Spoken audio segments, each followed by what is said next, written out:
Iranian forces have shot down an American unmanned drone in the east of the country. That's according to Iran's state news agency. The aircraft used for spying was reportedly downed with minimum damage and seized by Iranian authorities. Well, to discuss the tense situation around the Islamic Republic, I'm now joined live from Chicago by Stephen Lemon, who's a radio host and independent blogger. Stephen, it's reported the aircraft carried no weapons, so it does look like that its main purpose was reconnaissance. What do you think it was up to? What was it looking for? Well, it's a spy plane, Bill. These drones patrol U.S. borders, reconnaissance, spying.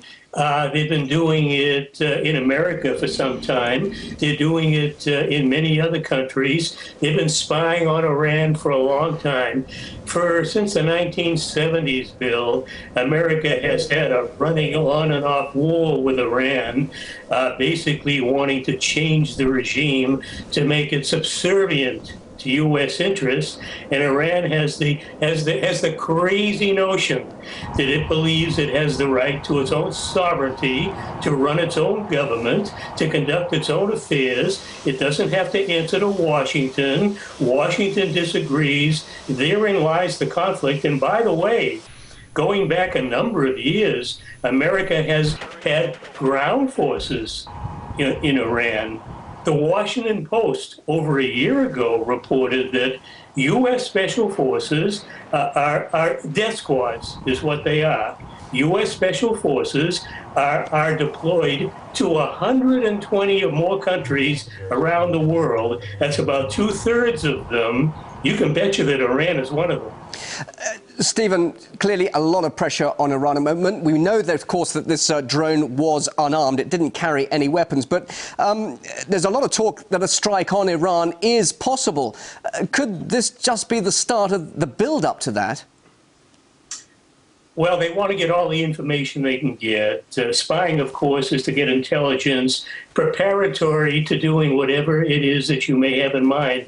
Indeed, what's key, Bill, is America has had for some years, especially since the Bush years, what they call a Greater Middle East project.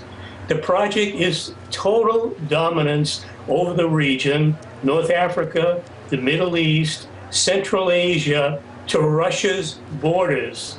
Russia, of course, is being surrounded with U.S. military bases, China as well. This is part of America's game.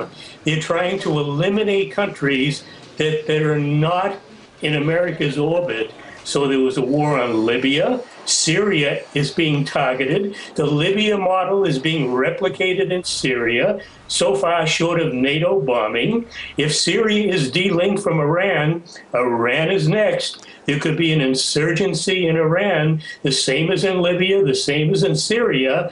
Very possibly conflict follows. So therefore, how will Tehran respond, not only to this latest drone incident, but also, of course, the latest pressure via sanctions?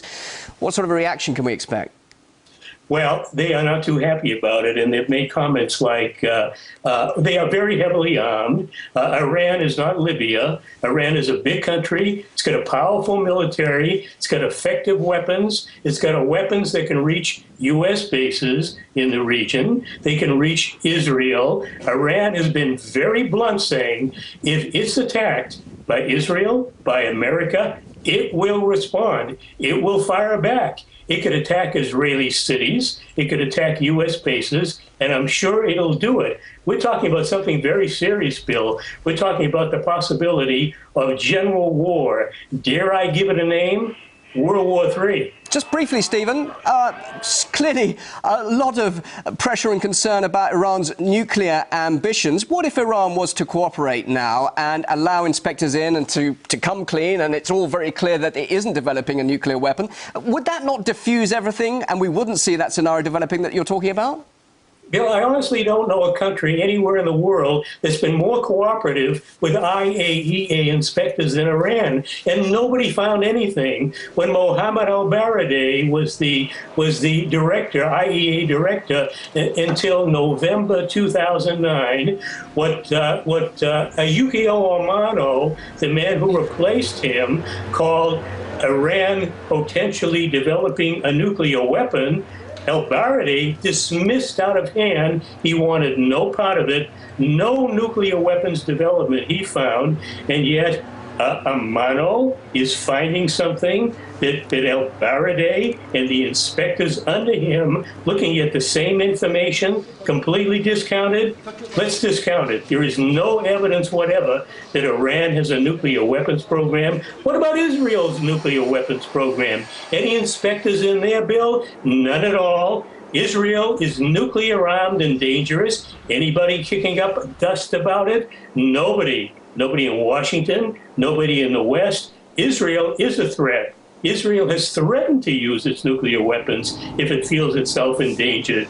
I don't think Iran has nuclear weapons, and there's certainly been no threat to use them. Let's have a little bit of truth in what's going on. Stephen Lemon, live in Chicago. Thank you very much indeed for your thoughts. Thank you, Bill.